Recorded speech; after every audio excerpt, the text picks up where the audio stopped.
Транскаспийдің жағасынан орын тепкен ару қала Ақтаудамыз.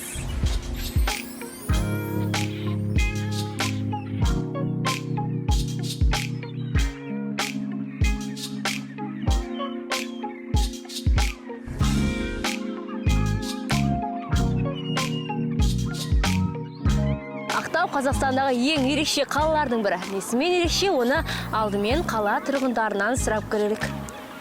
Каспий теңізіміз бар. Бүкіл Қазақстанда басқа ешкімде жоқ, біздерде бар. Сонымен ерекше. Таза қала, әдемі қала, өзгеше. Қала әдем, көркем, таза. Ақтауда 6 жерлер бар. Қандай жерлер? 17 жерлер. Жақсы қала, өсіп келе жатқан, дамып жатқан қала. Ақтауда бекіре балығы бар. Сосын маған Ақтауда қатты теңіз ұнайды, оларда шағалалар өте көп. Мен үшін Ақтау қаласына жететін қала жоқ. Бір қызығы, сауалнамадан ақтаулықтардың өзі қала туралы көп мәліметтерден бейхабар екенін түсіндік. Ал ендеше ол жайлы біз айтып көрейік. Біріншіден, Ақтау Қазақстандағы ең жас қала. Шаһардың іргетасы 1963 жылы қаланған. Бірақ соған қарамастан бүгінде Ақмаржан қала өзінің теңізімен танымал, мұнай газымен бағалы, өзіндік сәулетімен көрікті. Қала жас болса да, оның бірегей тарихы бар. Өйткені мұнда бастапқыда геологиялық зерттеулер жүргізілген. Аңызақ, шөлді, табиғаты қатал, климаты қолайсыз түбекке алғашында геолог ғалымдар, барлаушылар келіп қоныстанды. Осылайша өндіріс ілгерілеп, теңіздің жағасында сәулетті қала бой көтерді. Ақтау Қазақстандағы теңіз айлағы бар жалғыз қала. Шаһар құрылған жылы ашылған мына айлақ бүгінде еліміздің батыс қақпасына айналды. Ол Еуропа мен Азия паршана елдерінің арасындағы сауда айналымын ұлғайтуға айтарлықтай үлес қосып отыр. Транскаспий халықаралық дәлізінің бағытына кіретін порт арқылы жүк тасымалдау көлемі жыл сайын артып келеді. Сонымен қатар көрсетілетін қызметтің заман талабына сай болуы, ұтымдылығы мен ұтқырлығы да басты назарда. Өйткені порттың қуаты елдің экономикалық дамуына серпін береді.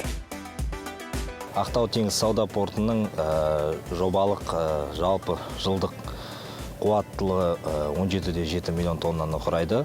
Соның ішінде шикі мұнай және мұнай өнімдерін айлақтарының жобалық жалпы қуаттылығы 12,5 миллион тоннаны құрайды. Құрғақ жүктерінің айлақтарының қуаттылығы 2,5 миллион тоннаны құрайды. Ақтау теңіз сауда портында құрғақ жүктерді, мұнай өнімдерін, бидай өнімдерін тасымалдау бойынша жүктерді қабылдайды, өңдейді. Ең басты бағыттар бұл Әзербайжан мен Иран болып табылады. Мұнай өнімдерін біз Махачкала портына Ресейге жөнелтеміз.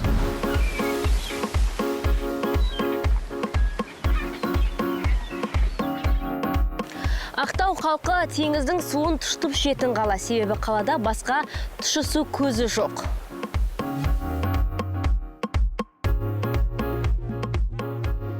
Бір 1972 жылы ауыз судың тапшылығын жою мақсатында жылдам нейтрон негізінде жұмыс істейтін зауыт ашылып, теңіз суын тұшытатын кәсіпорынның негізі қаланды. Бүгінде Маңғыстау атом энергетикалық комбинаты су тұшыту орталығы ғана емес, жылу электр өндіру қызметінде қоса атқарады.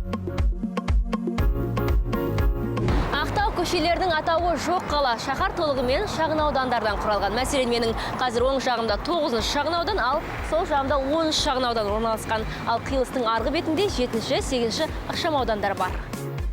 Аумағы 30 000 гектарды алып жатқан қалада бірде-бір көше атауы жоқ. Ал мекен жайларды сандар арқылы табасыз. Мәселен, 7-12-56.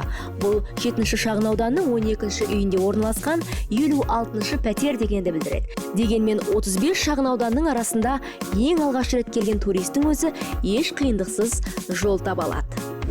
Қазақстандағы алғашқы тематикалық паркте Ақтауда орналасқан орталық Азияда баламасы жоқ мынадай орталық өткен жылы ашылды. Ақтаудың туристік аймағында орналасқан парктың де көрінісі ерекше. Мұнда келгенде өзіңізді құдды бір ертегілер әлеміне тап болғандай сезінесіз. Аумағы бірнеше гектарға созылып жатқан паркте 30-ға жуық түрлі аттракцион бар. Ендеше біз де өзімізді бір сәт бала сезініп көрейік.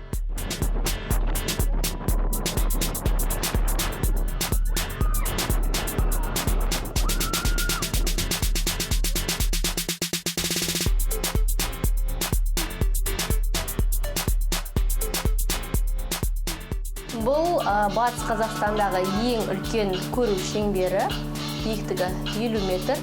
Ең жоғарысына көтерілгенде ол жерден Каспийдің өте әдемі көрінісі шығады. Төмне ұшып жүрген қоқи қаздарды да көріп тұрмыз. Өте тамаша көрініс. Ақтаудан 20 шақырым жердегі 138 гектар аумақта бүгінде туристік қалашық бой көтеріп келеді. Тематикалық парк осы қалашықтың бір бөлігінде орналасқан. Одан бөлек бұл жерде жағажайлар мен қонақ үйлер, виллалар мен сауда орталықтары, гольф клубы болады. Бір сөзбен айтқанда, жанға жайлы демалыс үшін қажеттінің бәрі табылады. Әдетте Маңғыстауға келген меймандар міндетті түрде бекіреден жасалатын тағамнан дәм татады екен. Сондықтан бүгін мен де еш ойланбастан фиш-бармаққа тапсырыс беремін.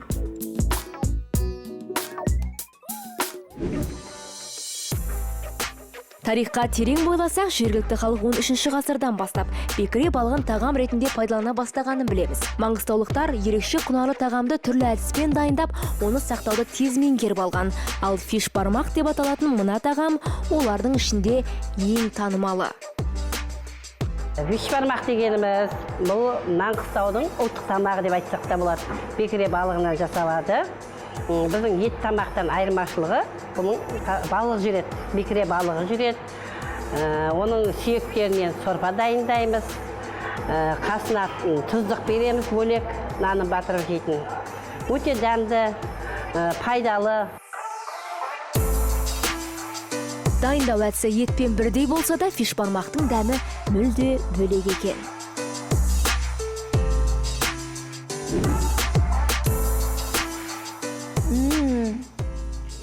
Балықтың еті сондай жұмсақ, ауызда ерейді. Мол тағамның дәмін бір рет көрсеңіз, көпке дейін есіңізден кетпейтін анық.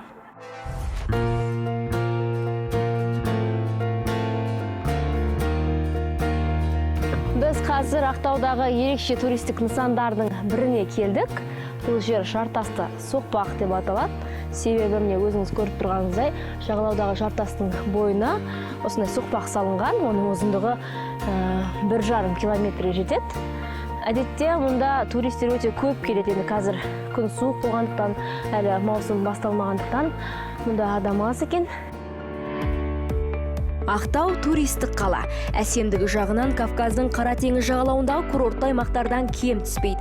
Ал жартасты соқпақтан Ақтаудың ең әдемі локациясын тамашалауға болады. Алыстан мен мұндалаған кемелер табиғатқа ерекше көркемдік беріп, адам қиялына қанат бітіретіндей.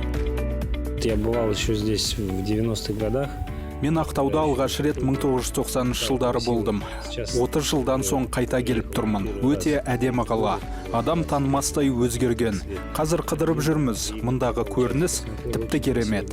Я приехал из города Нұр-Сұлтан. Мен Нұр-Сұлтан қаласынан келдім. Ақтауға жиі қыдырып келіп тұрамыз. Әр сапар сайын міндетті түрде жартасты соқпақты аралаймын.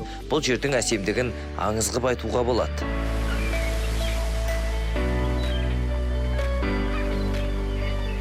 Мына жағалау Қазақстандағы ең әдемі орындардың бірі. Бұл анық. Жартасты соқпақтың кешкі көрінісі тіптен ғажап. Күн ұясына батқанда жағалау ерекше түрлене түседі. Әуеннің ырғағымен құбылатын қызылды жасылды шамдар түнгі шаһардың шырайын келтіріп, ажарын ашады. Қанық бояумен құлпырған ғажайып көрінісі сөзбен бейнелеп беру мүмкін емес. Иә, Ақтау еліміздегі бірегей қала. Сондықтан таңғажайып табиғаты мен тарихи орындары, қонақжай халқымен танымал шаһар болашақта еліміздің туристік астанасы атануда ғажап емес.